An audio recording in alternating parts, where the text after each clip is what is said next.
call this meeting to order. It's November 22nd, 2021. The City of Rhinelander's Common Council meeting. The agenda's been posted. The media has been notified.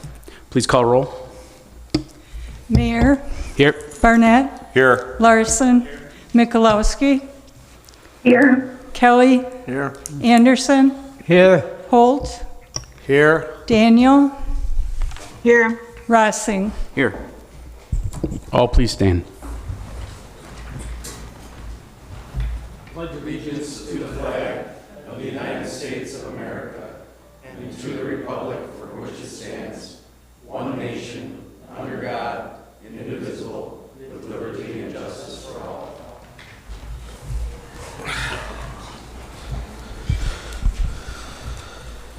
Public comment is first up on the agenda. Ashley Traub. Traub, is that? Yes. You're gonna press the button. State your name and where you reside. Nope, there's a little button right on the side. There you go. There we go. Okay, my name is Ashley Traub, and I live here and I work here in Rhinelander. I am the manager at Extreme Vape, and the reason why I am here today is I do not understand how a legal product can be illegal to sell and carry. Number one, Delta 8 is federally legal under the 2018 Farm Bill and is also legal in the state of Wisconsin underneath the hemp pilot program. Number two, Delta 8 is a naturally derived product, not a synthetic product. It is a hemp-derived product. Number three, in order for it to be Delta 8 to be legal, it has to be under 0.3% or under, which all of our products that we sold in our stores are. Also, all of our products that we used to sell in our store, we get through reputable dealers, and they are, they are sent through the lab through a DEA approved lab. So anything that comes out of them is 1000% legal. They also carry a QR code which shows how each individual product tests, and it shows the ingredients for the customers. All of our customers are 21 years of age or older. We card everybody. And a lot of our customers say, you know, they could be older, younger. They all say it helps with certain things. And I just want to know why you made it illegal to sell in the city. Thank you. Matthew Adams. Public comment, just so you're aware, is where you get to speak to us. We do not get to answer back at this point, just so you know. Yeah. Okay, my name is Matt Adams. I am the manager of Still Smoking here in Rhinelander. I've been selling Delta 8 in this store for better part of 2 years. I myself use it at home regularly. I have lupus, and it helps with my pain, my anxiety. It helps with all sort of amount of things that lupus can cause. I'm very confused at why this ordinance has been passed. As there are many people that are using this that are now off their opioids because of this product. They prefer to take this because it doesn't mess with your head. It's not addictive. It's a very reliable product. All of our products are tested rigorously. They all have a QR code. You can scan that QR code with most smartphones, and it pulls up all the test results. And all those test results will say they're under a 0.3% Delta 9 by dry weight. And that being said, it is federally legal. It is not a synthetic product. It is a hemp-derived product, not a cannabis-derived product. There is a difference there. The all hemp is at a 0.3% Delta 9 or lower.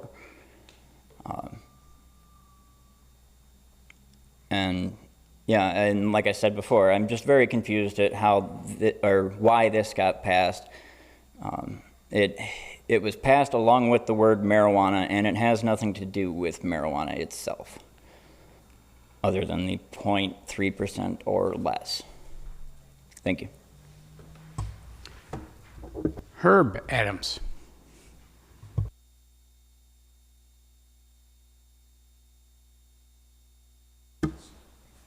Let me thank you for evening. your service. I'm Herb Adams. I'm the owner of Still Smoking here in Rhinelander and the one in Crandon. We definitely have some issues and some false rumors going around and some poor information on what Delta-8 is. As the other folks have already said, it's a hemp-derived product, not a marijuana-derived product. And there's a few things that were going on here, and I did watch the other board meetings that were about this and how it was passed, and it seemed like it was passed, in my opinion, very quietly. On November 1st, Still Smoking here in Rhinelander was broken into, and they took a bunch of the Delta-8 products, which were nicely returned, thanks again for the police department here, the following day, because the person was put in jail. There was no mention of bringing them products back, though you guys passed it on October 25th, on November 2nd, that this was going to be an issue forthcoming on November 8th, when you guys came back in the shop and said, this has to be removed from the shelves immediately and you cannot sell it. I was in Michigan at the time, deer hunting, and I said, hey, I need a little bit of time here. And they said you could have till tomorrow to get it off the shelves, but we're not permitted to sell it. Some of the board members here were unaware what Delta-8 was. They had 2 weeks to look at it, approximately 2 weeks, and they took somebody at their value and said, yep, this is exactly what this is, you know. And during your meeting, you compared it to fentanyl. Fentanyl is a very, very bad drug. We all know about that. And that's a synthetic form. All of our products, we'll go back to the QR code again, are tested by independent labs, and you have those readings, exactly what's in this, to include heavy metals. So you know what product you're getting and what you're consuming. And along with everyone else, yes, we do ID everybody. I've been doing this business for about 11 years in Crandon, about 4 years over here. We have multiple different people, as we spoke earlier with the opioids, that have reduced those or quit those altogether due to these products. We have people that make much fewer trips up to Michigan, where we know Delta-9 is legal. And they're going to go there whether we like it or not. We might as well keep the money local here. And I look forward to, we're going to have a question answer session here, because I approached everyone here that I could and asked them and talked to them personally. If you have any questions, please feel free to ask me. Some of your local people here, John, he's a grower right here from the Rhinelander area. And I hope he makes it to this meeting, because he has far more knowledge on that, because he grows and distributes Delta-8 here in Rhinelander, Crandon, and multiple other places. Mueller Farms, you might have heard of them. I think that wraps up what I have to say, and like I said, I look forward to any questions you may have when we get to that point. Thank you. Pam Blank or Blanc? No? Okay. Susie Ebby?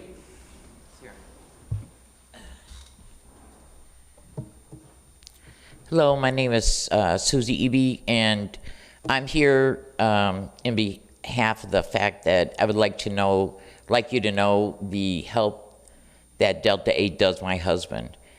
In the last few years, he's had 2 lower back surgeries, a broken neck, and a hip replacement. He's going to be in pain the rest of his life. He was taking tramadol, which is a synthetic opiate. He was taking 4 of them a day. Well, when Delta-8 came out, his doctor at St. Mary's told him to try the Delta-8 because it'll help relieve his pain. So he has been doing it. Now, he was taking 4 tramadol a day. Now he takes 1 at night so he can sleep. That's what Delta-8 does for him. It helps alleviate his pain so he can walk. He would have been here tonight, but he's on a walker, and going up the stairs is just too much walking from the parking lot. So, and that's why I'm here. I wanted to tell you his story and let you know the benefits that help things. My mother is 88 years old. There are Delta 8 topical creams like Max Freeze or Pain Freeze, whatever you can buy anywhere at Walmart or whatever. She uses those on her back, rubs it in, it's outside, rubs it on her back to alleviate her back pain. She doesn't want to take pain pills either. So a lot of the things with the Delta 8 takes the pain away, but it doesn't make you loopy like the tramadol or oxycodone or God forbid, fentanyl does. So that's a really big benefit with that. So I really wish that you would investigate everything and realize that, you know, this stuff helps a lot of people and it is not addictive. And we have doctors who will come into the store, because I work at Still Smoking too, that I work at the store where they're on a old prescription pad, write down the amount of drops or milligrams that the Delta 8 oil they want this patient to take that they think that would help them. So I think if doctors are approving this stuff for their patients, I would rather have my husband not drive around in oxycodone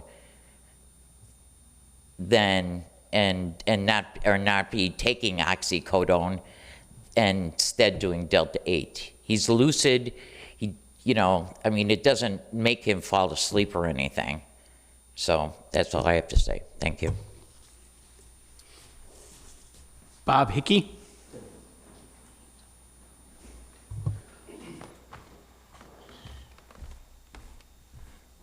All right. Oh, the button's on. All right.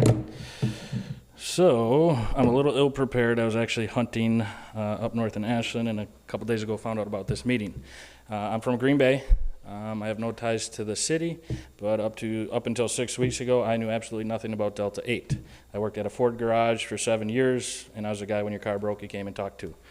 I now work at a dispensary after I did my own research and did it pretty in-depth because I had to convince my wife as to me not working at a Ford dealer anymore and going into a unique form of business. So I felt there's probably a lot of people in the same boat as I, and just wanted to share from our standpoint. I feel like there's 3 different people that really benefit from Delta 8. People looking to do something other than drink, but still take the edge off a little bit. You can take a lower dose to just help with pain. And then there's also people, and a big part of our business is veterans. We're a veteran-owned company that I work for that dispenses. It's all legal federally and statewide. And that's really what started the whole side of this company that I work for. Just want to share a couple things that I did some research on before I said, okay, I'm jumping ship from Ford to this. And that's going to be mainly veteran-based.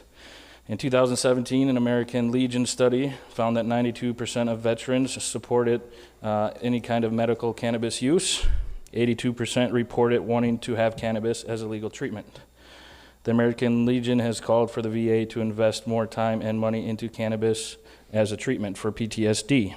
Nationally, veterans reported using an average of 4.1 medications a day to manage their conditions. Among these symptoms, they reported 89% depression, 68% sleep problems, 64% pain, 57% anxiety, and 37% attention deficit disorder. Of those reported with medical cannabis use for medical purposes, the top conditions they reported it being the most helpful for included 37% with chronic pain, 25% with PTSD, 11% anxiety, and 7% depression. We trust man-made prescriptions that cost thousands of dollars a month, sometimes tens of thousands of dollars, and how many warnings and side effects can these have? We trust people to not overdose on prescriptions, over-the-counter drugs, and alcohol. We can drive 2 hours north, 3 hours south, or buy it off the streets, a similar product that is legal in other places. Delta 8 is a less potent form of cannabis. We have police officers thank us at several of our different locations, not necessarily that they are proponents of it, but for helping getting the purchases of cannabis off of the streets. I'm just here to give my 2 cents on what I have seen working at a Delta 8 dispensary, hoping to help a town that I know a little about. Thank you. Nikki Caulfield? Caulfield? Okay, thank you. Hi, my name is Nikki Caulfield. I'm from Swamico. I don't have any affiliations or ties to the town. I am the CFO, vice president, and one of the owners of the dispensary in Hemp for Heroes. We do seed to shelf. We actually grow our own hemp. We make our own products that are Delta 8 and Delta 10 products. I just want to give some information from my point of view. I'm an advocate. I've been in the cannabis industry since 2014. I started in Colorado in hemp, and most of my experiences derived from hemp. The DEA made a ruling or opinion letter on September 15th declaring that Delta 8 is not a controlled substance as long as it is derived from hemp and the Delta 9 is under 0.3%. So with that information, it's made it a lot easier within the industry because there was some clarification and confusion at one point in time, whether it was legal or not, or whether it was a controlled substance. But that has been cleared up now, and we make our products. We have 9 stores altogether now and opening 3 more between Wisconsin and Virginia. So if there's any questions or anything else, I have an extensive background, and I just wanted to give my opinion and what the DEA has ruled. Thank you. Thank you. Steve Sauer. Steve Sauer. Sorry. Had to. Cute. Yeah. Good evening, everyone. Steve Sauer, 706 South Oneida Avenue, here in Rhinelander. I'd first like to start out by thanking Mayor Frederickson and Alder Andrew Larson for the time that they've served. They are the only 2 thus far that I know have filed non-candidacy papers, and I really want to let them know that the 4 years that you spent here, though the first 2 might have been rough, first 18 months really rough, whether they were real battles or with fake Facebook accounts or whatever it may be, you've made a difference in the city, and the residents really appreciate it. So I want to take a moment to thank you, gentlemen, for that. With that being said, I'm going to take this opportunity to announce my intent to run for mayor this spring. I believe that the city is headed in a great direction. I think I can help move forward. And as much as I have many concerns about this choice, my wife is behind me, surprisingly, and I think that we can do good things moving forward. With that being said, you guys have a good night. Take care. Good luck. Thank you. Angela Lee. Is that right? Angel Lee. Angel? Yep. Hello, my name is Angeline. I am a resident of the state of Wisconsin and a resident here in Rhinelander. I was born and raised in the state. I spent the last 20 years as a chef, and I have traveled around the country. I lived with my children in the state of Colorado for quite some time, both before and after legalization. I can tell you right now that the revenue that this brings in is extensive. There is a lot that you can do with the money that's coming in from this kind of stuff. You can tax it how you want, you can do whatever you want, but if Wisconsin, excuse me, if Wisconsin starts to evolve, we can make a lot of money. We have revenue going to Michigan, we have revenue going to Illinois. Why? When we could keep it here. Look at our roads. I moved to Rhinelander approximately a year and a half ago.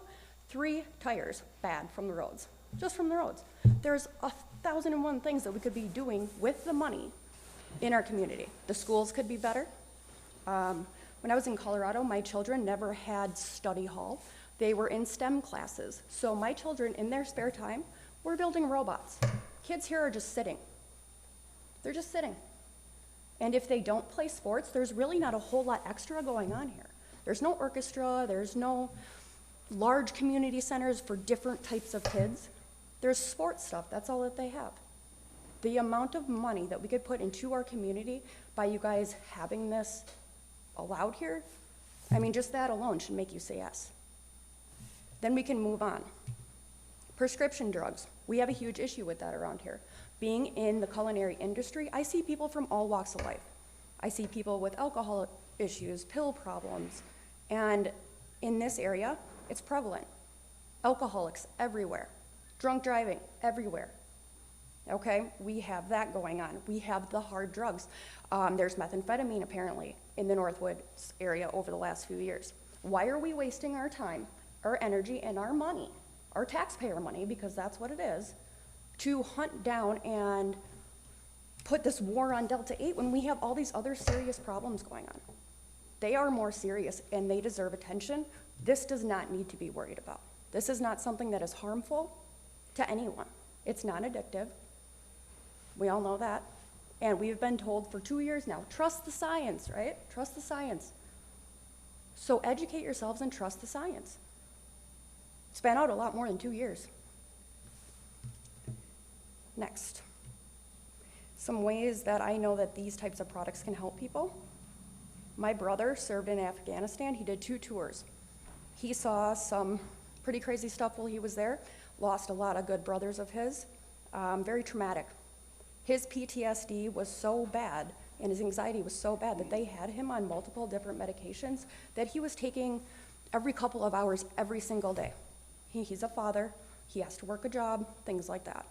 So the medications that they had him on were number 1, sedating, and number 2, had a ton of side effects. You can't operate machinery, things like that, if you were on any type of medication for that. So him being able to switch over to the Delta 8 eventually, he told me that that was the best thing he could have ever done. And he is the most conservative person you would ever meet. You would never think someone like him would try something like this, but he did. And he said he no longer has the side effects. He no longer has the issues that he had before. And he's saving money. These medications, if you do not have good insurance, they'll kill you. They'll kill you. Not only will they kill you because you get addicted, but then they'll kill you financially. I believe that every person, no matter where you live, has the right to holistic health. If I do not want to be overly medicated by Big Pharma and drink all day, I should have the right to do something else. Something that's not harmful to anyone, something that's gonna bring revenue into our town, into our city. You know, and these are business owners. Regardless of what anybody may think or any stereotypes, these are business owners. These are tax-paying people that put money into your community. So we should be respected as such. That's it. Thank you.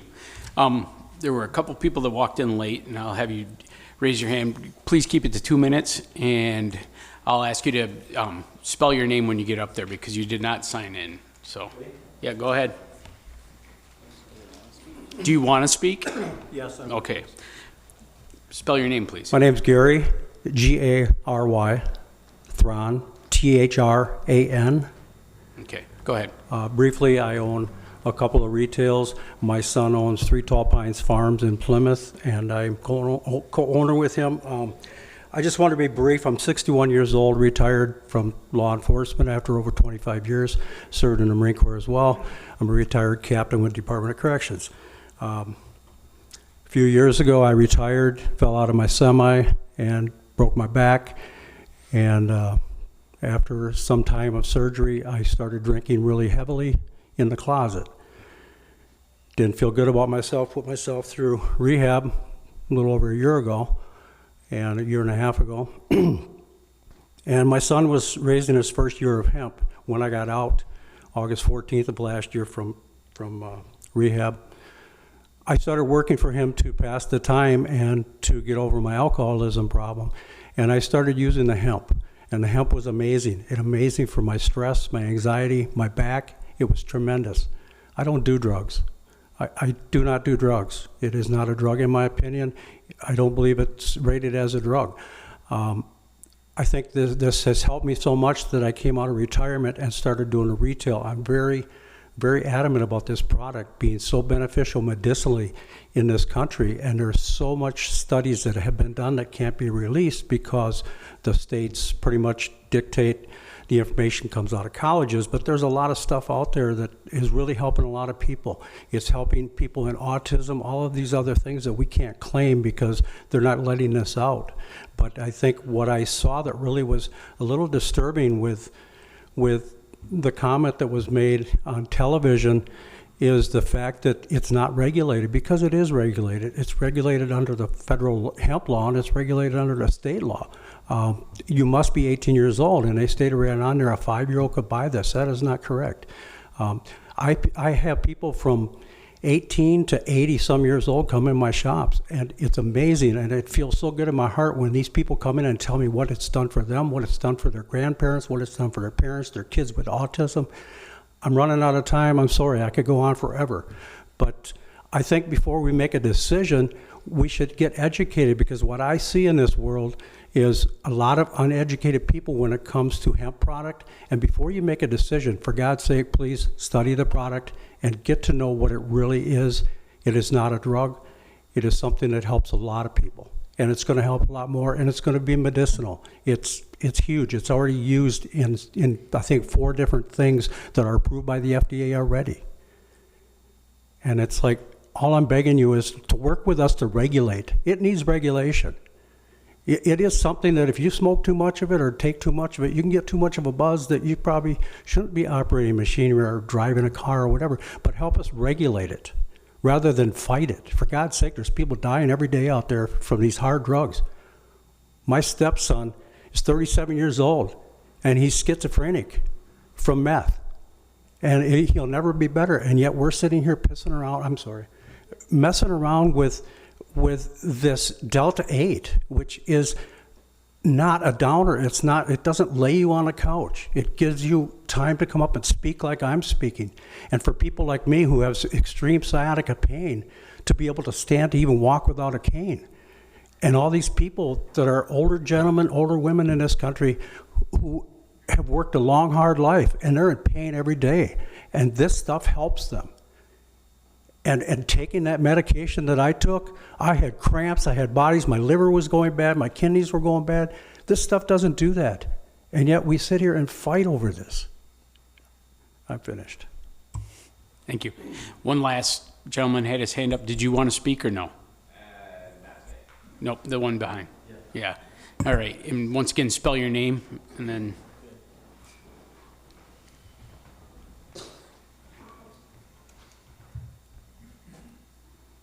My name's Ken Majeski. Last name is spelled Majeski. I'm having some problems with my phone right now. Bear with me.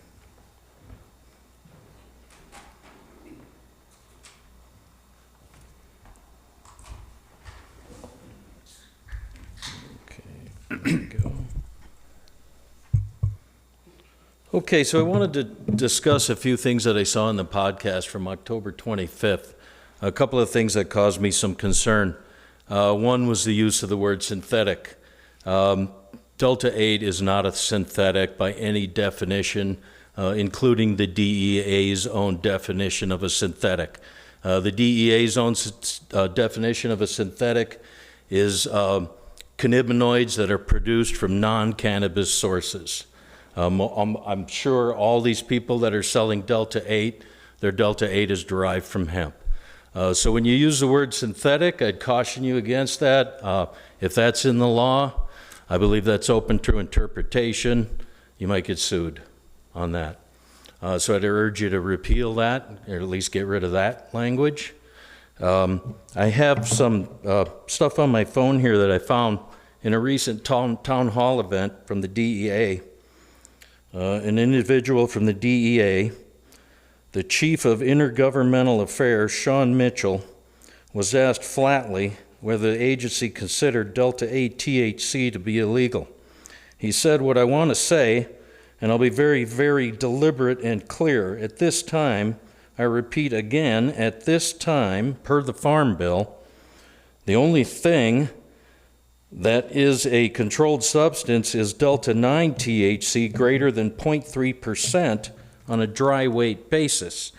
Now that's important because I think there's going to be some other products coming out in the future that are maybe taking some liberties with this dry weight basis. Also,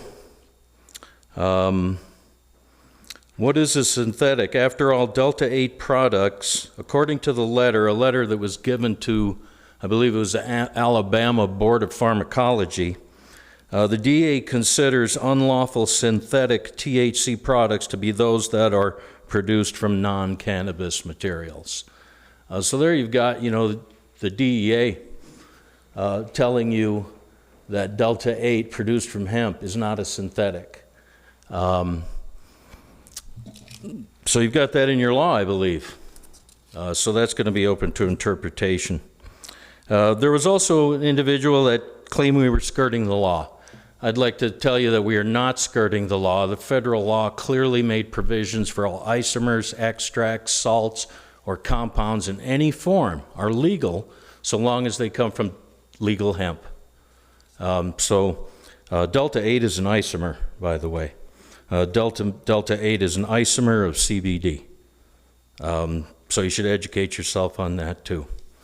It's just rearranging the existing molecules. In lay terms, an isomer, if you've got, say for an example, 6 carbon atoms, 8 oxygen atoms, and 8 hydrogen atoms, and they're arranged in a certain way, and you can rearrange those atoms but wind up with the same number, you have an isomer.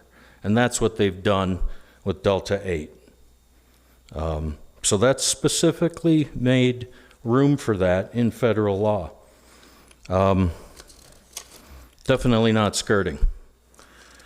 So I would ask that you put this item back on the agenda and give us an opportunity to discuss this in a question and answer type session.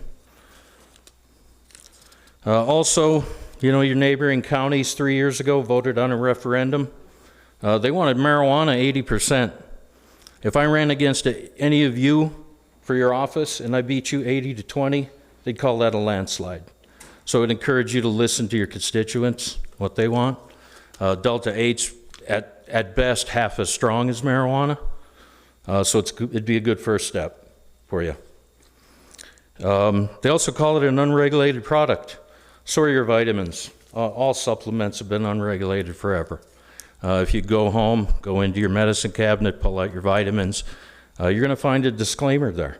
They're going to tell you that this product has not been tested or evaluated by the FDA, is not intended to diagnose, treat, or cure any disease. That's your clue that that's an unregulated product. It's been that way forever. So I'd really like to not see a whole bunch of government regulation on this product. I'd like the Food and Drug Administration, who, by the way, is in charge of all hemp, not the DEA, classify this as a supplement and try to stay out of it. We know what's in it. We get it tested. So that's the important thing. Thank you. Thank you. Real quick, mayor's comments. We're moving on. The elevator, as it was mentioned once before, some of the parts are in, but we have to get a certificate. Is this correct? State permit to fix it. So as it sits as an ADA requirement to get in, we have to get a permit to actually fix it. So that's where that is, just so people understand. Next, the notice of the Oneida Avenue area project survey. This is page 3 in your packet. This notice is going out to people. It comes with a survey that we're asking them to do, and this is so that we may apply for a grant for that area, and it's fixing the Oneida Avenue area project. So that's going out to people. I believe it's a December 1st return, which is real quick, but it comes with a stamped sealed envelope, so they should be able to send it back right away. But just so you guys understand what's going on there. Next, Rhinelander Positivity Pledge. This is something I had put in your packet. Now, I would really like it to be clear that I understand what toxic positivity is, and that's where we act like everything's positive when it's not. That is not what this positivity pledge asks us to do. What it does is it claims that when we have to deal with conflict, and we deal with conflict quite often, that there's better ways of doing it. And one of them is focusing on what we can do positively to get to the better solution there. Also, I'd like to point out that number 8 in this pledge is accountability, and that's the accountability because positivity is a self-reflection. It's something that you choose to do yourself. So once again, I would like our council members to consider signing this. There was an extra one in your mailbox, and read it closely and really take to heart the part there that says, and if I encounter another individual who is taken but is not acting contrary to the pledge, to diplomatically bring it to their attention so that they can self-reflect and self-adjust, because it truly is a part of an interaction. So this is just something that I'm going to ask everybody to return if they see fit, and if they don't, that's perfectly fine also. But the idea that we can deal with conflict and deal with it in a positive manner is key to our diplomacy moving forward. Next, meeting minutes. I will make a motion to approve the meeting minutes for Monday, November 8th, 2021. Holt, I'll second that. We have a motion and a second. Any further discussion? All those in favor? Aye. Aye. Those opposed? Ayes have it, motion carries. Unfinished business from previous council meetings.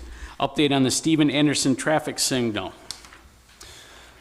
So this item comes to you tonight purely for an update. And actually, we could have the street name Pelham at this intersection, since there are three names of streets that intersect at that intersection right here near City Hall.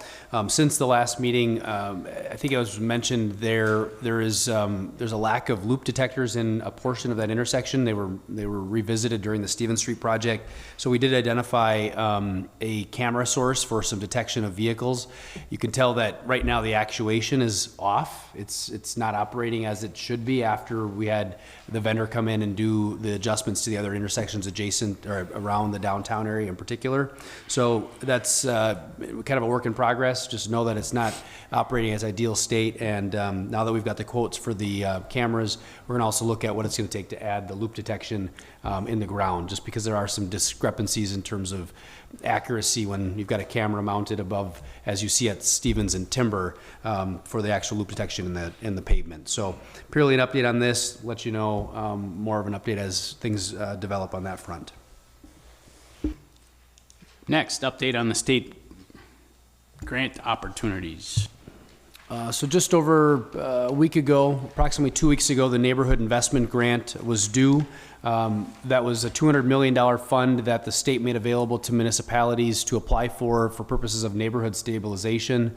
It was kind of a broad cast of issues. Some municipalities took a route of applying for specific housing projects.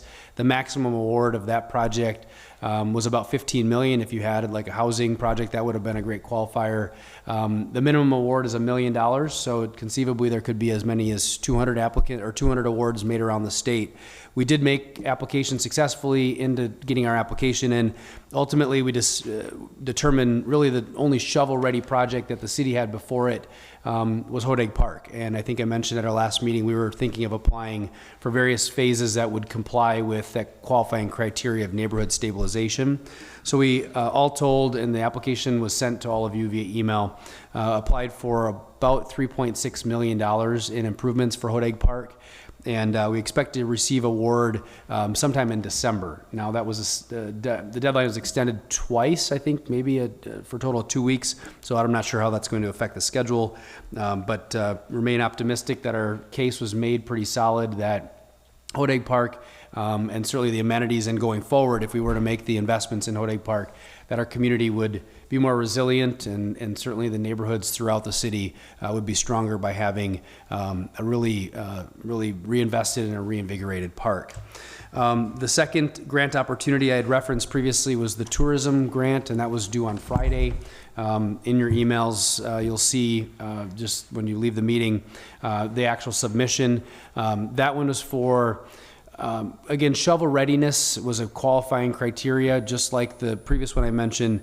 And that was primarily for improvements to the Northwood recreational area. This is how we dubbed it in the grant application. So it's taking some consideration of the golf course, the capital improvements that really should be made out of the golf course over the next foreseeable future. And really the emphasis of how do we grow the Northwood clubhouse and the adjacent property that's also on our agenda tonight for the purposes of tourism. And so that grant all told was $1,050,000, I believe, for everything from parking lot reinvestment to trail development, equipment, improvements to the clubhouse, ADA accommodations, really anything, and certainly trail development. That was really the core and largest expense. I think it was about $350,000 we applied for establishing fat tire biking, mountain biking, hiking, running, walking trails, certainly winter cross-country skiing, snowshoeing all around the Northwood and Heel Creek area. So similar timeline we expect on that grant. The maximum amount in that fund is $10 million. So we asked for a pretty large number, but the strategy on that is to really make a case that if the state invested $1 million, we would certainly see that in dividends in the tourism in the Rhinelander area. So we're optimistic. We don't really have any sense on either one how successful the applications might be. But I, again, want to thank our community partners and city staff for helping me get those across the finish line. And so we'll share more once we get word.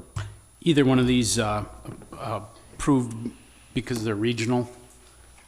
The application or the acceptance of it will be dispersed regionally, yeah, I think, and then what does that mean to Sure. There's been some discussion or information that's been shared by the state that the state has looked geographically about making these awards. So we're hopeful that, being in the Northwoods, there's not a lot of municipalities in our neighboring vicinity that would be eligible to apply. So hopefully the state is looking at this again in this particular instance, dispersing those funds in that way. The empty storefronts grants that some of our small businesses have been able to receive, who have opened in the last year, and that grant program remains active for startup businesses or people that are relocating to a storefront that might be vacant. That's a $10,000 grant. Those are being dispersed regionally, and so we get a report from the state as to how many people are getting them in Oneida County and then by municipality. So again, hopefully the COVID dollars will continue, or the stimulus dollars will continue to be spent regionally, so we're getting our fair share of what's available. I'd like to explain real quick from the League of Municipalities. One of the things that we looked at, even over the 4 years that have been there, is that disbursement of grants, and where they had high lit areas that were getting grants, and then areas that weren't. We were not highly represented 4 years ago, and now as it comes around, we are definitely being placed on the map that way. So, introduction, new business. Discussing action plans. Discuss and approve the mayoral appointments of the election officials for the 2022-2023 election cycle. This is page, sorry. Mayor, can I interrupt for a moment? I'd like to make a motion to move item E under 8 to the top of the order so that the plethora of folks in our gallery there can get on with their lives if they so choose and not have to sit through 4 other things that might take some time. Absolutely. Anderson, second. Okay. We have a motion and a second to move the item up. All those in favor? Aye. Those opposed? Ayes have it. Motion carries. Item E, discuss and approve resolution 2021-31 for the repeal of ordinance 2021-11, creating 4.03.059.2 possession and or sale of marijuana, hashish, any form thereof, and subsequent non-criminal offenses prohibited. This is brought by Alderman Daniel. Would you like to speak on it? Well, I'd like to make a motion Okay. to approve resolution 2021-31 for the repeal of ordinance 2021-11. Hold, second. We have a motion and a second. Discussion. I'm gonna have Steve talk about a little bit of the process of what's happening tonight and what would happen next if we so move. Is that okay, Alderperson Daniel? Or would you like to speak first? Actually, I think I'd like to speak first, and I think Perfect. pretty much what I have to say might make that move. Okay. as you've heard this evening, there's quite a few people in our gallery who have very strong feelings and have done a lot of research and have been involved with Delta 8 and Delta 10 over the past couple of years. After the last meeting where this ordinance was passed, and everybody knows that I voted no, and I had a lot of reasons for that. I feel that the ordinance was overreaching. It was too broad. In looking back through it, there's actually some verbiage in it that would render it moot anyway. It references back to a paragraph that doesn't exist in the document. And that is found under item 3C, where it says violate subsection 4B above. There is no 4B above. So there's that.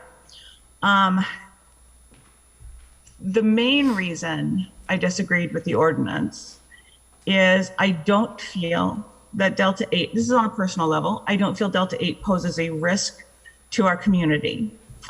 I believe that if we're going to look at substances that can create OWIs, operating while intoxicated, you can go back to the ever popular alcohol. You can go back to cough syrup. You can go to anything with dextromethorphan in it, which is a very popular cough suppressant. You can go to tiredness. There's a lot of different things that can cause an OWI. When I asked Officer Chimolera to bring up or to tell me of an instance where Delta 8 was a significant factor, he referenced an incident, and I went back and read that report, and Delta 8 had literally nothing to do with anything that happened in that. It just happened that the person who had been who had been involved in a domestic had a container in their purse marked Delta 8 that had some pre-rolled cigarettes in it that could have been Delta 8, could have been something else. I mean, I can put oxycodone in an aspirin bottle, it doesn't make it aspirin. So there's that. I could go into all my reasons why I think there is so much pushback on criminalizing marijuana and hemp products, and it's got to do with the pharma industry. If I can grow my own pain reliever in my backyard, that takes a lot of money away from some people, and they're not happy about it. So I did reach out to Officer Chimolera. He and I sat down and talked about the ordinance. And I've had some communications also with Chief Gautier. And I believe what I would like to have done is get this ordinance repealed and then create a new ordinance that simply states that in order to sell this product, the person must be 21 or over. And what that does is it puts it in the same realm as cigarettes, puts it in the same realm as alcohol. I know that the shops already have, and you must be over 18 in order to enter on their doors. And I think this is a simple matter of signage and carding. And let's let our police officers work a little harder on getting rid of the opioid epidemic, meth, the alcoholics, driving. Let's let them work harder on that than on this. That's all I have to say. Anybody else? Go ahead. Yeah, I agree with Eileen in that we can always revisit this down the road, but in the meantime, create a new ordinance that everybody can work with. Gerald? I wondered if we could hear from the police at this point as far as their views on this. Chief? Lloyd, can I just ask that, in particular, I am interested in what does the ordinance give you that you didn't have before? Okay, sure. This whole road started as a police department, as the chief, as the captain of police. Our job is and our mission statement is the safety and creating a safe environment in our community and working in partnership. When we see something that happens that might be concerning to us, and there's no way for us to look into it or enforce it, we bring our concerns to you as the governing body. And our concern is we wage every day, my officers are on the street, and we're dealing with all sorts of drug-related issues, whether it's prescription drugs, as mentioned tonight, as it's alcohol at one level is legal until you consume too much, get behind the wheel, or if you consume and you're under the age of 21. We deal with that, all kinds of things. The cost factor of addiction is enormous when it comes to health care insurance, liability insurance, the risk factor my officers are faced when they're dealing with violent people who are in addiction. That's why we've sought out, Captain Camilleri has sought out a recovery coach, because he's passionate about our community. As the chief, I'm passionate about our community. We're not coming up here trying to be other than bringing our concern. With Eileen's request tonight, I did print off a copy of a letter from the FDA, and it's enough concern for me, again, to be here sharing it with you. And the concern, if you didn't read that, I emailed it to you and I put a hard copy, excuse me, a hard copy in there.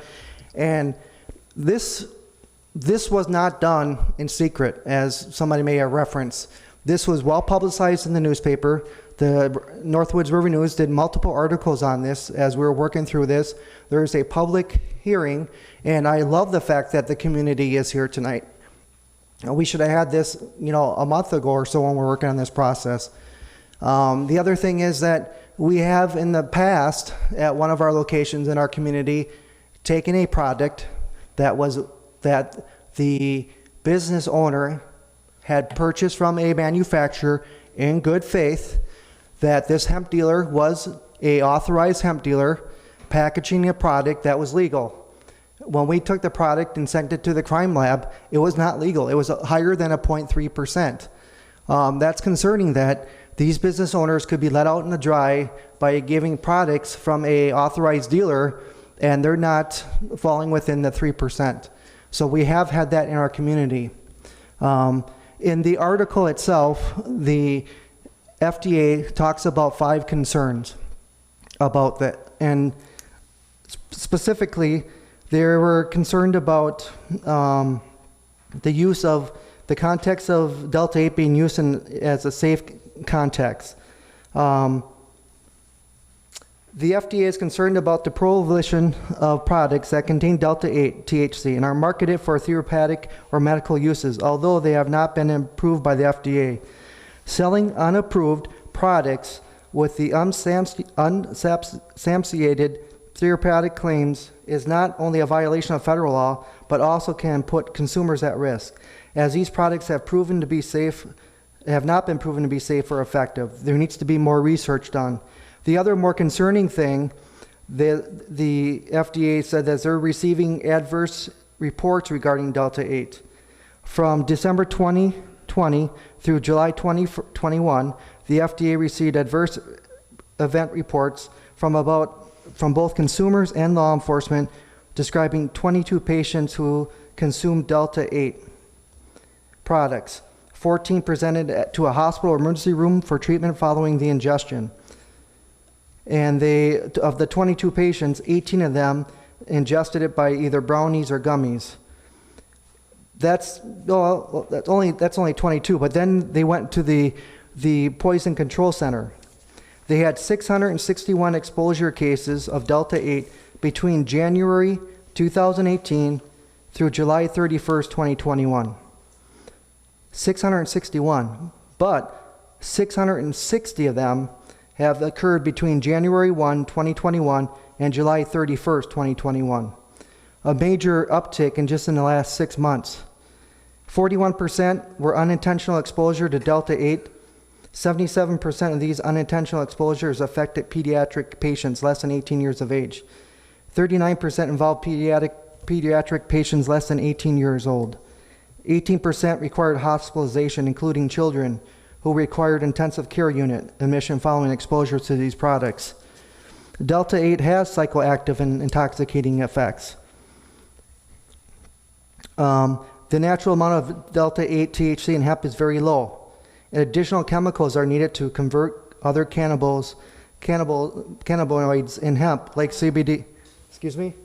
Robert's rules. That's why I'm encouraged to see some of the manufacturers here, because I'd be interested to see their process. You know, this is just what I'm reading from the FDA. Delta 8 products should be kept out of reach of children and pets. I'm glad to hear that we have some store owners here in our local community that are encouraging and putting on age restrictions on what they will sell. My question to you as the council was, as law enforcement, what is going to be acceptable in our community? Are we going to be proactive? Are we going to be reactive? And let's just see where this goes, where this takes us. And alcohol forever was 1.0. Now it's 0.08 because we're seeing the research. I know the state of Wisconsin is actively trying to figure out where to schedule Delta 8 as a scheduled drug. That's going to take process because there's not a lot of research into that. The one research that the crime lab have noted was in the 1970s, and things have drastically changed since then. So we're just, as the chief of police, I'm just here again before you asking, what do you want law enforcement to work on in the city of Rhinelander? What do you want us to work on that would curb future addiction, future mental health issues, future hospitalizations? If it's not Delta 8, that's fine. If it is, that's your call. Thank you. Gerald. Lloyd, before, I want to ask a couple questions, but these guys can ask too. Can you just stay up there? Okay. Gerald, before. Okay, I just wanted to say I voted against. I got you, Eileen. I voted against the ordinance for two reasons. One corresponds with a lot of what Eileen said, other than I'm not quite as certain that I know what the effects of these drugs are. So her last whereas clause is the one I most agree with. Council was not educated on all aspects of Delta 8 and Delta 10, their medical uses, their packaging, and their effects prior to passage of this ordinance. And I felt very strongly about that at the time. My other objection is the ordinance as written, I'm still not convinced it does what the police want or what anybody wants. It needs to be rewritten in any case. Thank you. Tom? Yeah, I got actually a few things to say and questions. I'm going to start off just by saying that I agree with Police Chief Lloyd when he rebukes the fact that anything was done undercover. We're one of the most transparent councils the city has had.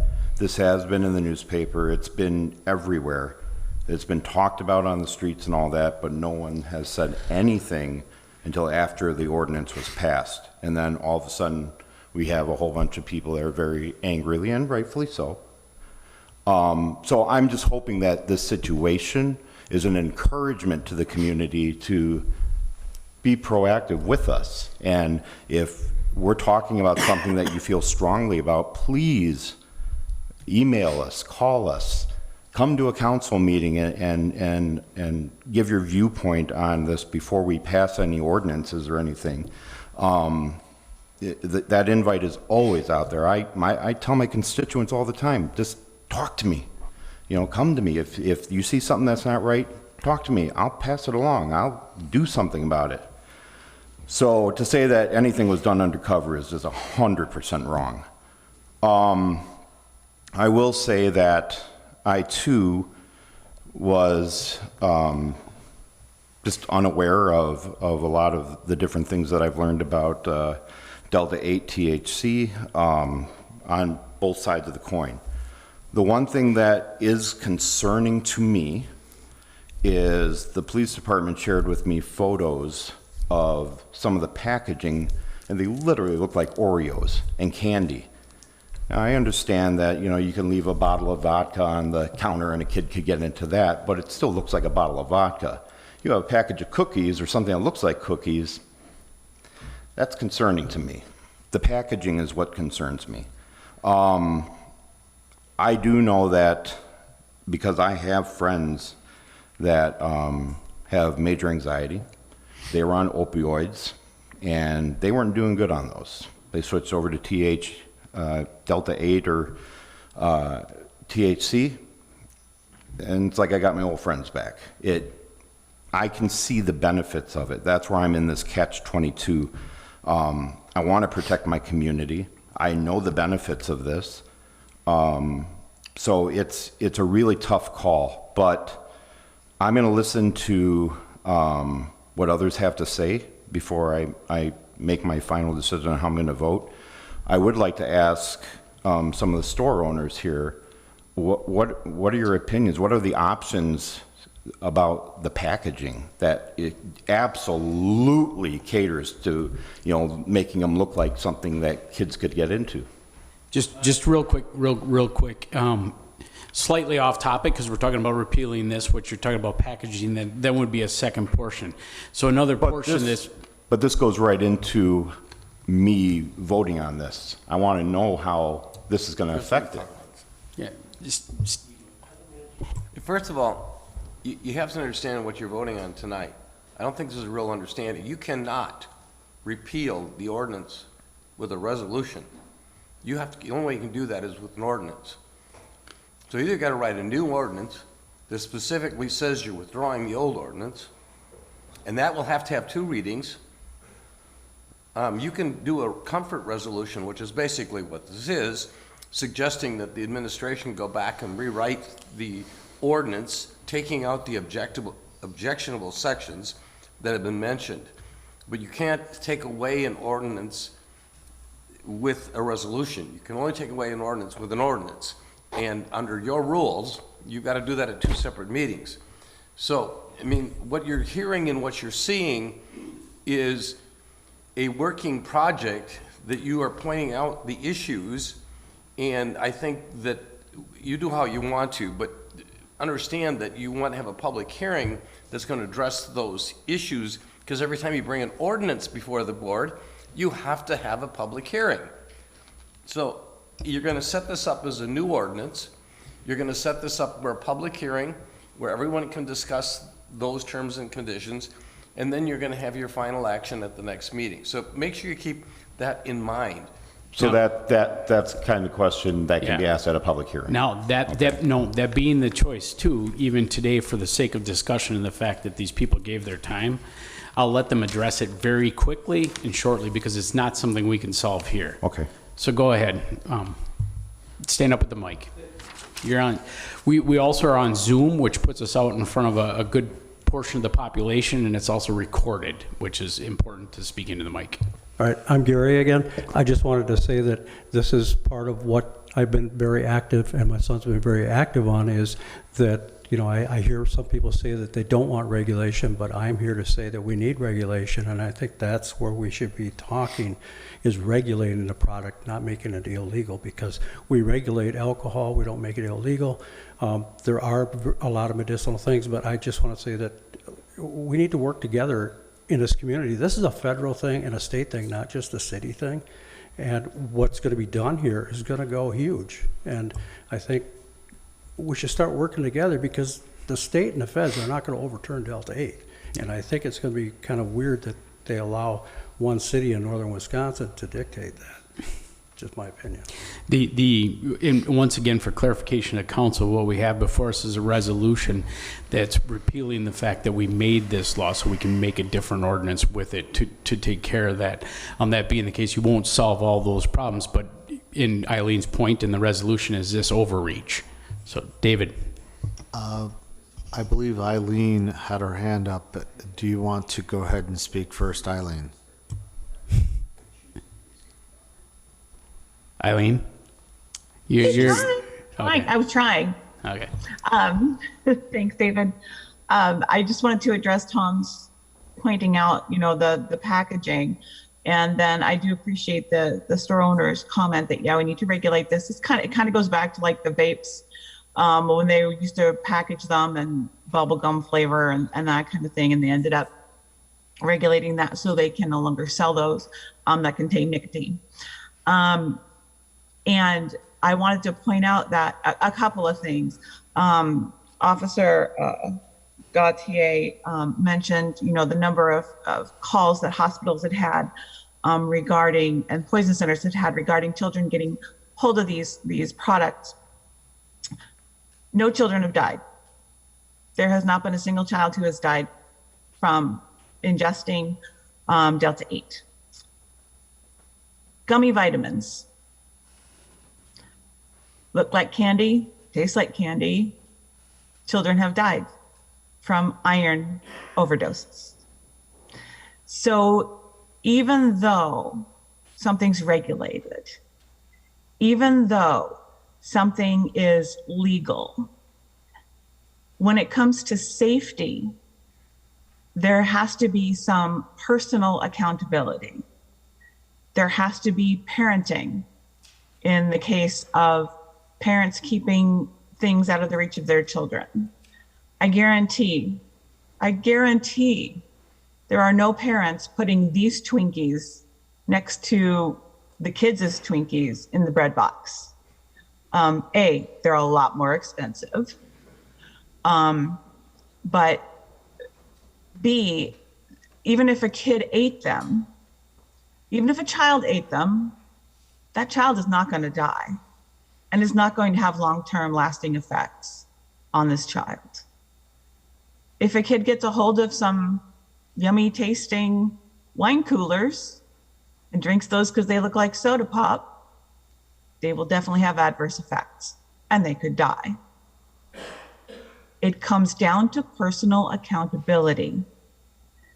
You can drink all you want, but when you get behind the wheel, that's when you break the law, right? This is the same thing, period. And the only reason we're talking about this is, and not talking about banning alcohol in Rhinelander, is because of the Tavern League and the amount of businesses it would impact if we were to ban alcohol. I had a couple of constituents call me. I don't get a lot of phone calls, but I had a few this week saying, why would you ban this and not ban alcohol? So there are cases. Yes, I read the document that the chief had sent out. All of those arguments and more could be made for NyQuil. All of those arguments and more could be made for vitamins. None of it is relevant. And there's absolutely no evidence that Delta 8 leads to ongoing addiction to any other substances. But I will tell you, there is a lot of evidence that prescription opioids lead to long-term adverse effects and addiction, that alcohol addiction or the consumption of alcohol leads to lifetime long-term effects. So I just think this ordinance never needed to be drafted in the first place. And if we're going to have to draft a new ordinance, I say if we're going to take any action on this, it should be nothing more than restricting it to age 21 and above for sale. So now I don't have anything else to say. David. Thank you. I'm in considerable agreement with Eileen, Gerald, Tom Kelly, with the things that they've already said. One thing I wanted to add to this is something I grew up hearing. My dad loved to say it whenever he would be observing something in politics. And he said, hard cases make bad policy. That we can debate we can cherry pick a select group of cases where some circumstance led to a bad outcome, but in terms of making policy, we need to look at consistencies, right? So Eileen's point is exactly what I was thinking about when we're talking about those limited numbers of tragic, even tragic situation, but none too tragic in this case, in terms of nobody's died, right? Their kids get into all kinds of things that have nothing to do with this, right? And we could select those cases and then amplify our emotional concerns over them. I think that the main consistency from each of the people who have spoken so far, that I think we could probably get to some degree of consensus on here, is that it was poorly written. I definitely agree, and I want to second and echo Tom Bartnett's statement. This was not done in secrecy. This was transparent, although maybe misguided. But mistakes, everyone makes mistakes. I think I made a mistake in this and not fully understanding what I was voting on. And I accept that. I'm not perfect. The packaging issue is a separate issue. I'm a little bit nervous about even taking time during a council meeting to discuss it, because it seems to go off of the agendized topic, which is we need to address the fact that this ordinance was passed. There's considerable backlash, and rightly so. There's considerable I wouldn't say second guessing, but reflection amongst council members who voted, myself included, that we would like to go back and redo this. So I think that's a fairly good, in terms of what is before you to vote on, Tom. I think that's getting down to the brass tacks of what you have to vote on, is that this needs to be rewritten and reflected on more and debated more. And my understanding was that the police department was coming and asking us and expected, if I'm mischaracterizing that, I apologize, but it seemed to me that they were asking for direction, and then they got a fairly hastily passed ordinance. I did also want to answer, last thing I'm going to say for this time at the mic. I wanted to answer, Chief Guthrie asked, what would you like us to work on? And I think that I've heard from multiple voices tonight, and I would definitely echo them. Work on the staggering challenges that we've got when it comes to the opioid epidemic, alcohol, and methamphetamines. What we're talking about here with CBD, CBD oils and Delta 8, is in the category of supplements at this point legally. And yes, there are many supplements that you can get that have not been FDA approved because the FDA has not invested the resources in actually measuring their effects, or it can't determine their effects maybe. There are a number of reasons why you would get that statement, but it's simply they haven't been evaluated, but they're not ineffective. They have effects on the human body. They have effects on the human body, as Eileen pointed out, with iron, right? Vitamin A is another one that you have to be very careful with. So I think that does speak to the necessity for an age restriction on purchasing, especially if given the packaging, right? Having that be controlled by by parents who do not want their children to get to access these, just like there's many other things in the house that we as parents have to make sure kids don't get into. Many of which are sold at the local grocery store. So that's I'm very much in favor of passing a resolution that states that we're going to put any type of action on hold until we can rewrite an ordinance that the community wants. Thank you. Andrew, I got you. I guess I got a question for some of the folks out there who can answer it. I did do my research after the first time here. I checked out the material you guys sent. I did do more digging. What I came to was it's one big gray area. I did see 18 states that it is illegal.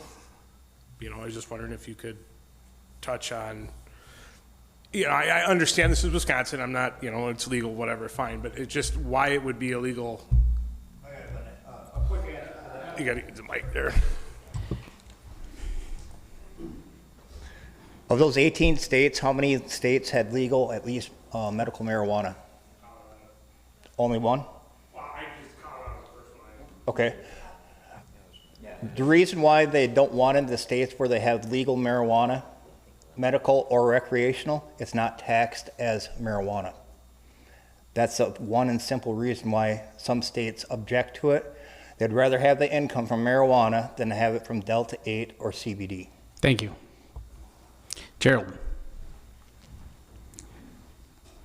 Since we've been told that a resolution isn't going to have any effect on the ordinance anyway, I'd like to move that Resolution 2021-31 be referred to a task force appointed by the mayor, consisting of 5 persons, at least 3 to be council members, to study the matter and recommend whether Ordinance 2021-11 should be repealed or should be amended to serve a valid public safety purpose, and that consideration of that resolution be postponed until the task force reports back to council no later than the end of December 2021. I'm going to have order you to the chair, please. Yeah, I'm going to have you hold on that because we do have a motion and We have a motion on the floor already correct.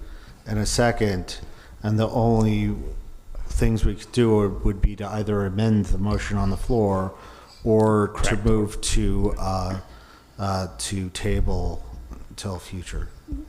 Well, or you can refer it to a committee. That's another option. Yeah, as I understand what Gerald is saying, and I don't want to put words in your mouth, but what you're really saying is you would like to table this resolution with the understanding that a committee or task force will be set up to study this topic, and that when they're done with their study, they'll bring back this resolution or some similar resolution with the same kind of genesis or same kind of ideas to be presented to the council.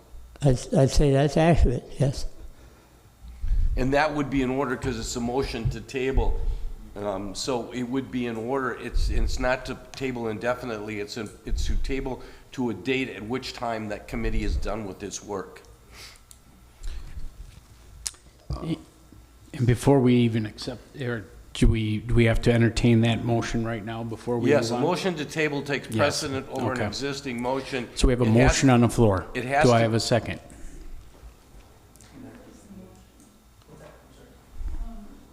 Can I have the motion Yeah, I was going to say, repeated, please? what is the motion going to be? Okay, let me just try to state this. What the motion would properly be, would it be a motion to table Resolution 2021-31 to a time after which a committee appointed by, or task force appointed by the mayor, including at least 3 council persons, could report back to this body their recommendations. And then this resolution would be back in front of the board at that time. That's what the motion would be, as I understood you saying it, Gerald. And that is currently without a second. Motion fails. David? I think that would have been a terrible idea. I think that passing this resolution right now, all of the things that Gerald wants can be done, and yet we have a resolution that gives guidance to our law enforcement staff to put a hold on this, whereas a table of it would have caused put it in limbo, and I don't think that's a good idea. I think that we should call the question. I don't think that's fair because I didn't get a chance to say anything either yet. Brian Rossi would like to speak. I just want to remind everybody that a city can, despite what people said tonight, a city can be more restrictive on what they want to be more restrictive on. We need to remember that. And another thing that Alderman Daniel said, you'd be quite surprised what different parents would do in front of their children or in and around their children from what I've seen. I am a little bit concerned about gateway products or gateway drugs. From what I've seen, I'm not saying that this is bad.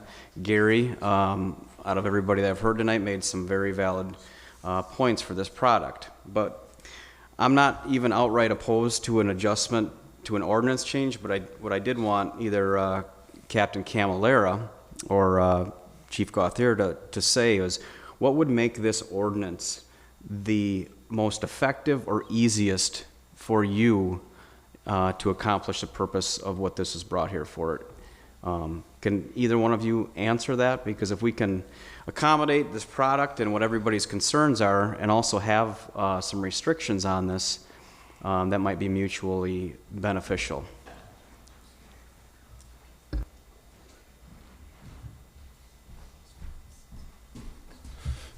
I think I'll try to answer the question as best I can. So when I went with Eileen last week, she kind of posed the same question at me. I'm not arguing the possibility of medical side of it, and our ordinance covers it. If a doctor wants to write the prescription, they can write the prescription, and then a person can lawfully possess it in town. Some of the things that concern me, I do a lot of work with AODA, alcohol, drugs, recently tobacco in the schools. Some of the things that jump out at me when I first started hearing about this was the lack of restricting youth's access to it. Other than the store's voluntary compliance with it, not selling to anyone, it's really not restricting anyone, any of the youth in the community from possessing it. The other thing that stood out to me is like locations. If we were going to talk about where this could or could not be used. Personal feeling, I don't want to be sitting in a restaurant and someone next to me smoking it. So I think restrictions on locations, age is a great thing. I think, an outright ban is obviously is it legal, yes or no, in our community? That's the ultimate easiest thing to enforce. But you have to make the community happy as well. I mean, we're not here just saying ban it. It's the devil's lettuce or anything like that. We want to work with the community. This talk I was expecting to have happened last month when we were going through it. Sure.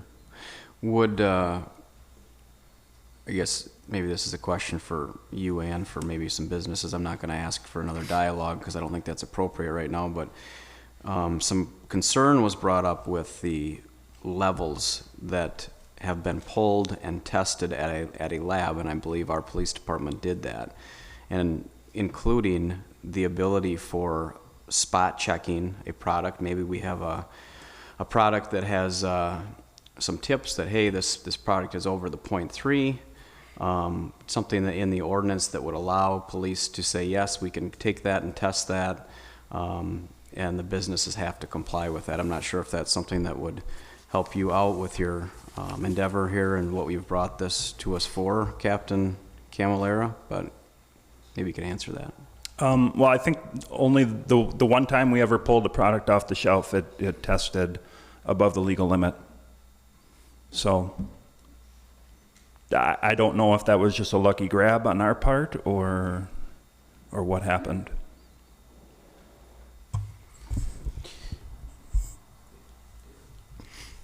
David.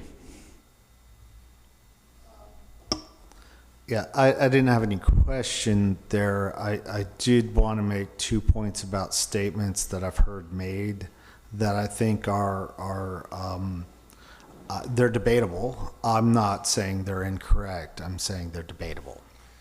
One, the argument over underage access is a challenge that we face with other controlled substances, cigarettes, tobacco products, alcohol. So that argument can be made about products that are already available. They are regulated. So the challenge would be to regulate this the same way when it comes to age. And the other thing that I would like to comment on, because I've heard it stated a number of times, and I would like it to be recognized that this is not a factual statement. This is it's a statement that is often used when talking about drug use leading to other drug use, that all of the social research evidence that I've been privy to suggests that trauma is a gateway to drug use rather than soft drugs leading to hard drugs. I'm not saying that is a completely fact or that is an absolute fact. I'm saying that's a debatable thing, and I would like it not to be accepted as though it were an absolute fact that soft drug use or access to lower level drugs, that's a slippery slope fallacy. So yes, it's a possibility, but I think there's a lot more evidence that there are other social factors and forces that lead to escalation of drug use from less harmful to more harmful. Thanks. Thank you. Eileen. I know I said I was done. So basically, by passing this resolution, what we're saying is, as a council, we disagree with this ordinance as it's written, and we will then be directing our legal counsel to draft a new ordinance. And I would love to work with Steve on the wording of that ordinance. And in the meantime, between now and our next council meeting, I really do recommend all council members do their own research, talk to doctors, go into the shops and talk to the guys, talk to some veterans who might use it or family members who might use it. I won't tell you to go online and look, because no matter what your crazy theories are, there's always somebody on the internet willing to back you up. So really do some actual research into this product. And then come back to our next meeting to the first reading, which would be so the first reading would be in December. And then the second meeting, we can vote on it as an educated body who's done their research, who's hopefully talked with the police department one-on-one about it, like I did when I sat with Officer Chimalera, and really, know what you're voting on next time. So all I'm asking is to get this resolution passed to basically say that as a council, we disagree with this ordinance. I am sorry to the business owners that this won't immediately take it out of the rotation, as it were. So the Delta 8 products would still have to stay off your shelves for a while, but hopefully we'll get this resolved quickly. Thank you. Gerald. Two questions, really. One is more of a parliamentary inquiry. If we're if we're trying to do something like this in the future, what is the way to get an ordinance repeal on the agenda as such? You would bring an ordinance, a new ordinance, that the first thing in the new ordinance would say, the purpose of this ordinance is to repeal ordinance 74-24-64 and replace it with, or just simply to repeal, period. Okay, so, but the resolution we're presented with tonight, if we just change the title of that to an ordinance, it seems like it would do that, other than the notice requirements for an ordinance. And we would have to have a public hearing. Yeah. Okay. Then my other comment is that we can each do all the research we want. We can take up a lot of police time, staff time, whatever, each individually going to these people. It seems like once again we get ourselves into a bind because we don't have proper committees. And I don't think you can write legislation Point of order to the in chair. this body. Committees are not on the agenda tonight. Yeah, the question he has, though, is how to avoid this situation, which I'm going to let him continue to speak. Go ahead. I just think when we're trying to write legislation, there needs to be time for investigation, deliberation, talking together, and that this body is not conducive to that. Gerald, that's the whole process behind the concept of two readings. Of two meetings. You use one or two readings probably.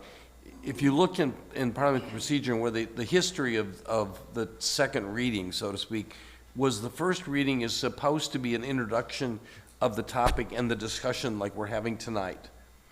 And then the second reading is supposed to be the time at which you got it down to something you're going to vote yay or nay to. That's the concept. And you have the concept between the first reading and the second reading to get public input, because you have a public hearing that's required. Now, it's appropriate to have your public hearing before your first reading, because that gives your public input before you all discuss it. But again, even at the second reading, if you're not prepared to pass it, you can always adjourn it to another meeting. But yes, you're correct. This is the room where you should discuss all those issues and all those minutiae. If that's true, we need to get away from the idea that the second reading always has to occur at the next meeting. We may need to allow some time in between. Absolutely. This is the point where I'm gonna speak. First of all, I'd like to applaud us because we are amendable. We are a government that's willing to make a change based on what's before us to make a better decision. That's a good thing. Next, I want to talk about accountability. That as council members, what is our job? And our job is to be very accountable to the things that are there. I'm also going to point to the gallery that your job is to be accountable to watch what government is doing. It wasn't done behind closed doors or anything else. There was two readings there. It wasn't until it happened that it was brought before us. And your part is to speak up, and you did a good job of speaking up today. And I applaud you for that. Next time, it would be great if that happened before we got to that second reading of an ordinance that we have to rewrite an ordinance. Now, I say that tongue in cheek because, to tell you the truth, what we're watching today is government and work happening the right way. Couple of the things I definitely want to correct everybody on, no matter where you are with this, is if you fault either the governing body, the lawyer, the administrator, our police officers, or even yourselves on whether or not this happened because of a certain inalienable fault. Our police officers care and love for their city like you wouldn't believe. It would never want to walk into a tragic infant, taking too much, even cold medicine, as far as that goes, Eileen. So that being the case, they will do whatever they can in their job to protect that. Therefore, they feel that our governing body will listen to our officers when they ask for something that will help them protect. Yet at the same time, do we listen to the people, and do we hold ourselves accountable to that standard? Yes, today we will. So at this point, if there's no further discussion, we'll take a vote. All those in favor? Aye. Aye. All those opposed? So the resolution says we repeal it, which means we need to bring an ordinance forward, though, that does truly repeal it. But I'm sorry, but you have to understand that you passed something you can't do. You cannot repeal an ordinance with a resolution. So if you want to read it so the world knows this doesn't say we're repealing it, that's fine. I don't have any trouble with that. I'm saying this because I want the world to know when the newspaper picks this up or somebody else picks this up, you cannot, because I've said it 3 times tonight, you cannot repeal an ordinance without an ordinance. So you're recommending that it be a repeal. correct. We are writing a resolution, which is not an ordinance. It's actually a statement of the governing body saying that we will look to do so in an ordinance. Is that correct? Yeah, that's fine. I just want everybody, Okay. Yeah. I don't want anybody to come back and say, well, you repealed it last night. And I think Because you didn't. I think from what I'm understanding too is that this does not go back on the shelves tomorrow because this ordinance still stands. That's correct. You That is can't correct. repeal it.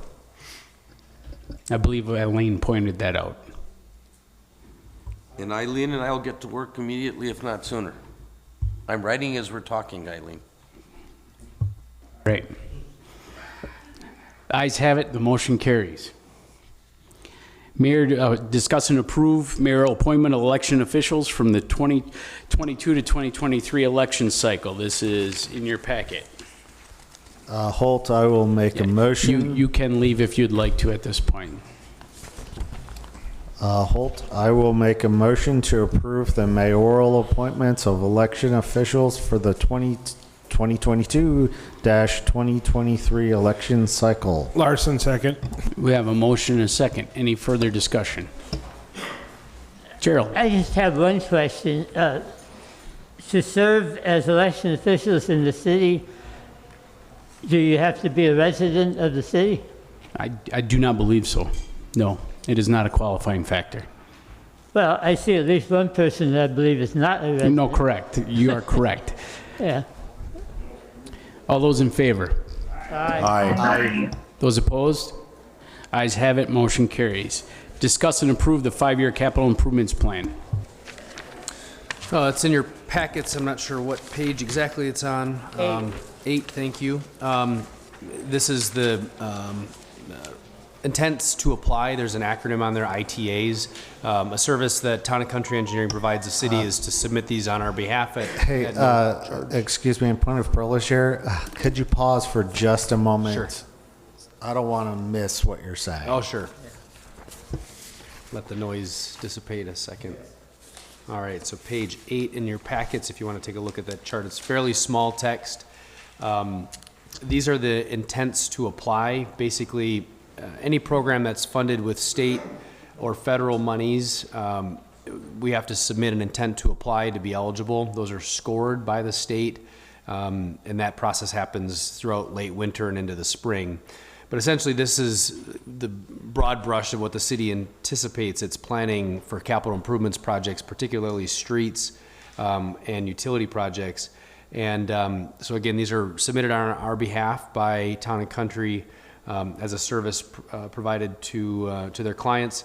The proposed years, I would say, don't carry a ton of weight because depending on scoring, that may move those projects forward or back. But do note that these are the projects that the city intends to complete with the estimates in today's dollars for what we anticipate or our engineer anticipates those projects to cost. Certainly we can talk about amending this at any time, but as we do our planning, this is really the 5+ year capital plan that the city hopes to accomplish. Maybe I want to pull that door open again. Somebody could do that. I got a question. Ryan? I didn't look at every single number on here, but the one thing that I had a question about that I'm surprised it's not on here is Shepherd Street. It wasn't in the location that I was thinking. This says from Barnes to Lincoln. I'm concerned with the section from Dahl to Lincoln. As most people know, that road is in need of something that cuts up from Lincoln towards the high school. So I don't know what Mark or any other engineering firm or the city thinks about that section, but I'm surprised to not see it on here. I would just offer that the major omission on this capital project list is any non-utility projects with the exception of Hanson Lake Road. So these would be anything that has utilities, major utilities that would be a part of the project. So we have a mill and overlay capital plan, basically what do we plan to do for mill and overlay where we take the surface off. Same would go for any other projects that don't have anything with utilities. So I don't know if that section carries any significant utilities. But again, these would be more for the purposes of state and federal funding. Sure. Really through the revolving loan funds, clean water fund, safe drinking water fund program. So it doesn't say that we're not prioritizing that project. That would probably be entertained underneath the larger capital. I could pull up on GIS quickly to see, but I don't believe there's utilities under the section you're talking about, which has a real terrible street surface as of present. Yeah, I just thought that maybe because it was bigger capital project, that maybe more than just a mill and overlay would be an order. Oh, certainly probably a reconstruction, yeah. And we would look at that. So when we submit for the municipal discretionary grants, so like what they call the local road improvement fund, where we specify like Timber Drive, for example, that was submitted without utilities and wouldn't appear on this list because we're not planning to do any utilities with federal monies or state revolving loan funds. So again, I can get you the more expanded list, which includes a lot more of projects beyond just the full reconstructions. These are full reconstructions with utilities. So we've got a kind of another list. These would be just purely for state and federal funds that would be associated with utilities. Does that make sense? I get what you're saying. Kind of. It's not off the radar, I guess. It's off the radar because it's not a utility project. Right. I guess I don't know what goes underneath that road, to be honest with you, so. Yeah, and that's my point. That'd be the dividing line of why. But we can get you the full list of what that includes. A lot of these are areas, right? They're, like in 2023, for example, there's 4 roads that are delineated in that project, and then subsequent projects. I don't know, Mark, is there another way to explain that?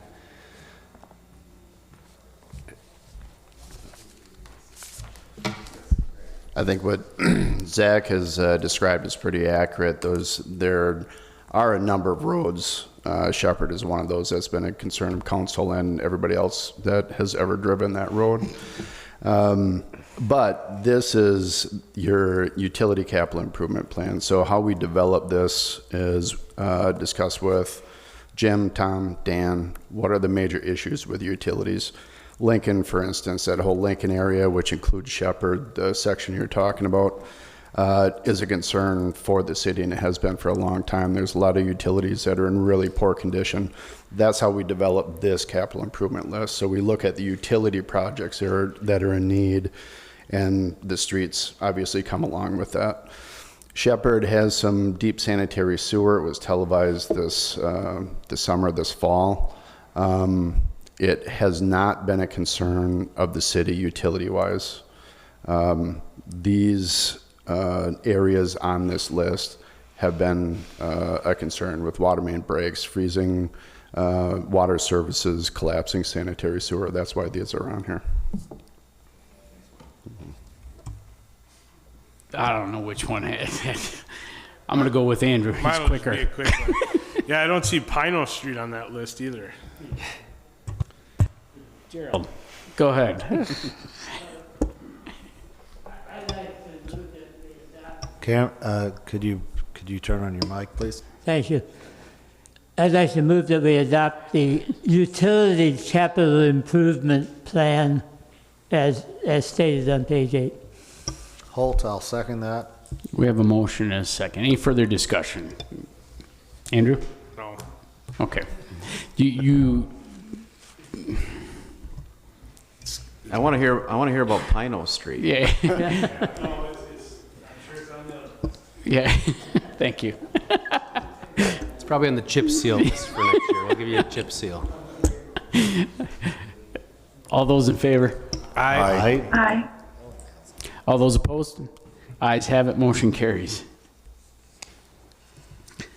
All right. Discuss drinking water loan program, training, and impacts to the city. Do you want to take There's this not to a begin ton to with? say on this other than check your email, because in an email it lays out why it makes sense for the city's governing body, council members in particular, to participate in a training. The program, or the 5-year capital plan for utilities projects, one of the scoring criteria is if your governing body has training, formal training in those loan programs, we can actually receive a fair amount of points. And the fair amount of points could potentially put us over the line of what's called principal forgiveness. So if we were to get our loan effectively waived in the form of a grant versus having to pay that back. So I'd encourage you to check your emails. Those that are not running for re-election may not find particular interest, but we'd They appreciate... don't get off the hook. They do not get off the hook. In I all can get a seriousness, certificate, I'll do her. Yeah, you can hang a certificate on the wall. In order, knock it off. Good. I won't give him his pass for that. So just check your email on that. I think it's something just to draw your attention to. Yeah.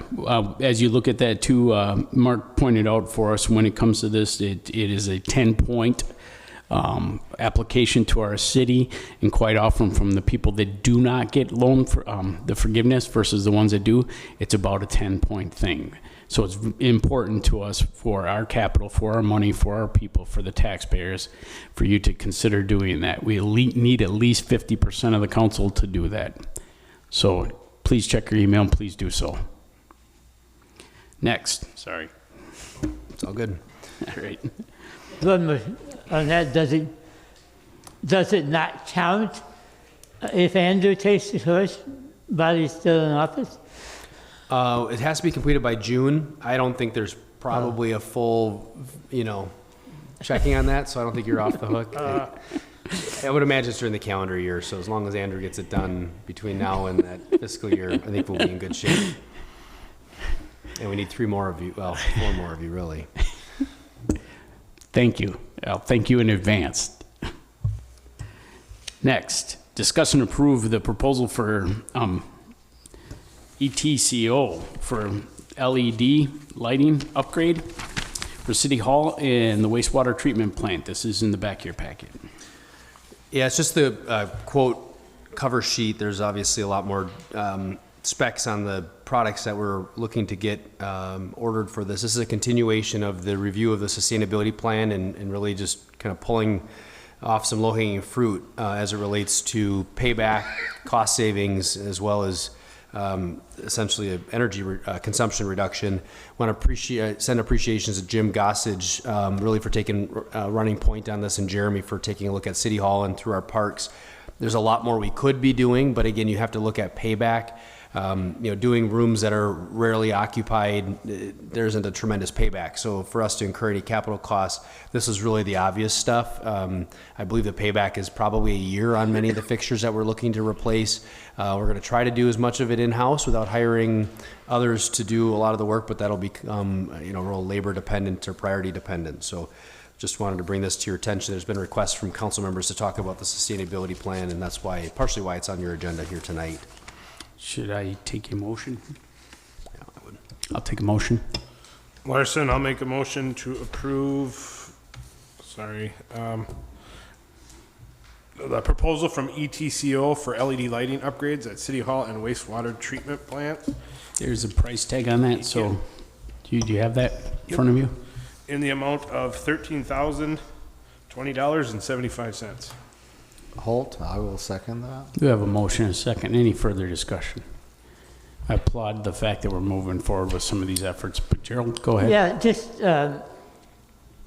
Zach, when you say some of these, we're looking at what's important and what's not, What would this cover? What are some of the important areas that this would cover? It's really a delineation. A way to describe it would be in a 24-hour period, how often are these fixtures running? And I think that's where, there's some philosophy around where do you see your payback. If it's outdoor lighting, the wall packs you see on here, they're operating conceivably 50% of the time. Same would be for our offices.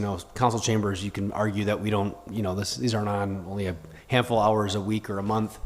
Depending on the use. So this would be the stuff that's real obvious. The other point I didn't make was focus on energy is providing us a small rebate for certain fixtures, and so these are all rebatable. So we'll see a rebate back from Focus on Energy. So this will be the out-of-pocket cost less whatever rebate we receive in exchange.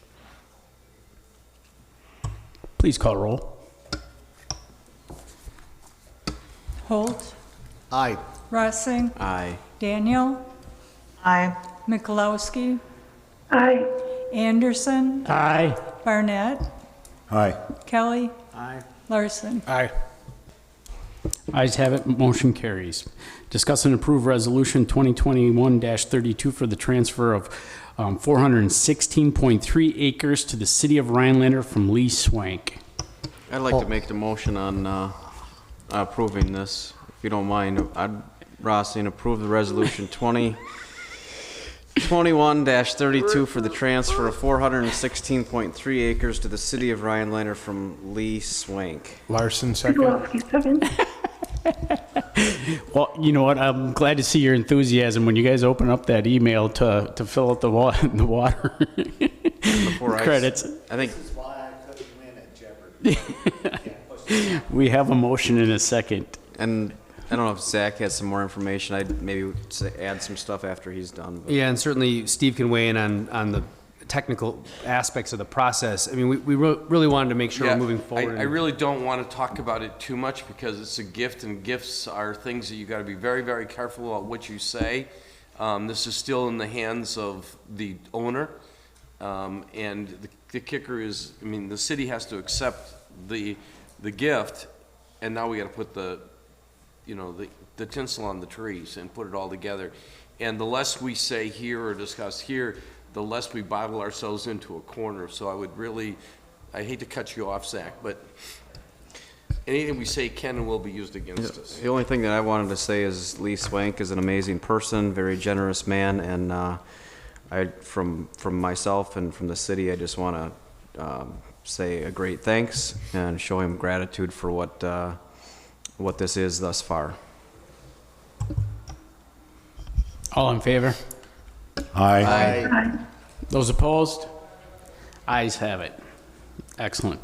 Closed session, if necessary, to convene into closed session pursuant to Wisconsin State Statute, Section 19.851 CE, consideration of employment, promotion, compensation, or the performance evaluation of any public employee of which the governing body has jurisdiction to exercise its responsibility, deliberating or negotiating the purchase of public properties and investment of public lands and funds, or conducting other specific public business whenever competitive or bargaining reasons require a closed session. Discuss the golf course management and discuss the status of the contract negotiations of the Rhinelander Professional Police Association, Local 38, and IAFF Local 1028. Holt, I'll make a motion to go into closed session for the above stated purposes. Second. All those in favor? Aye. That's a roll call. Yeah, it is a Roll roll call. call. Roll call. Barnett, Aye. Larson, Aye. Mikulowski. Abstain. Oh, that's right. Kelly, Aye. Anderson, Aye. Holt, Aye. Daniel, Abstain. Russing. Aye. The ayes have it. We'll move into closed session.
Oh, it is? Test, nope. Yeah, no. What's going on? Is the microphones off for some reason? What's that? Test. Testing.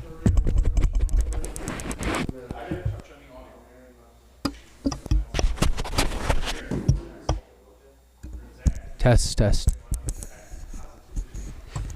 Yes.